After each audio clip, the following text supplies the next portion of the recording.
ஆண்டவர் உங்களோடு இருப்பாராக. உம் ஆன்மாவோடும் இருப்பாராக. யோவான் எழுதிய நற்செய்தியிலிருந்து வாசகம். ஆண்டவரே, மாட்சி உமக்கே. இயல் 20 இறை வாக்கியங்கள் 19 முதல் 31 முடிய. அன்று வாரத்தின் முதல் நாள், அது மாலை வேளை.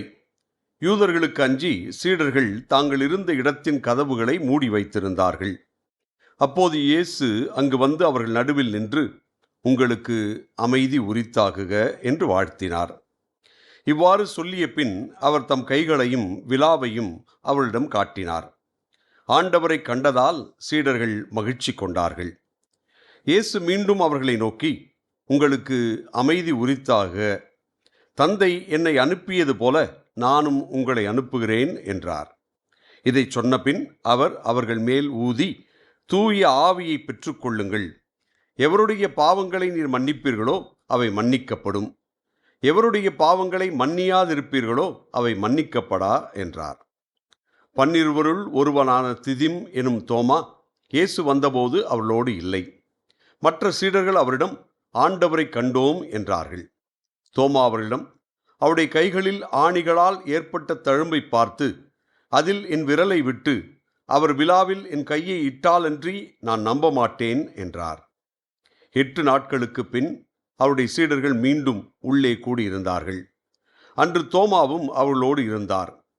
கதவுகள் பூட்டப்பட்டிருந்தும் இயேசு உள்ளே வந்து அவர்கள் நடுவில் நின்று, உங்களுக்கு அமைதி உரித்தாகுக என்று வாழ்த்தினார். பின்னர் அவர் தோமாவிடம், இதோ என் கைகள், இங்கே உன் விரலை இடு, உன் கையை நீட்டி என் விலாவில் இடு, ஐயம் தவிர்த்து நம்பிக்கை கொள் என்றார். தோமா அவரை பார்த்து, நீரே என் ஆண்டவர், நீரே என் கடவுள் என்றார். இயேசு அவரிடம், நீ என்னை கண்டதால் நம்பினாய், காணாமலே நம்புவோர் பேறு பெற்றோர் என்றார். வேறு பல அரும் அடையாளங்களையும் இயேசு தம் சீடர்கள் முன்னிலையில் செய்தார். அவையெல்லாம் இந்நூலில் எழுதப்படவில்லை. இயேசுவே இறைமகனாகிய மெசியா என நீங்கள் நம்புவதற்காகவும் நம்பி அவர் பெயரால் வாழ்வு பெறுவதற்காகவுமே இந்நூலில் உள்ளவை எழுதப்பெற்றுள்ளன. ஆண்டவரின் அருள்வாக்கு.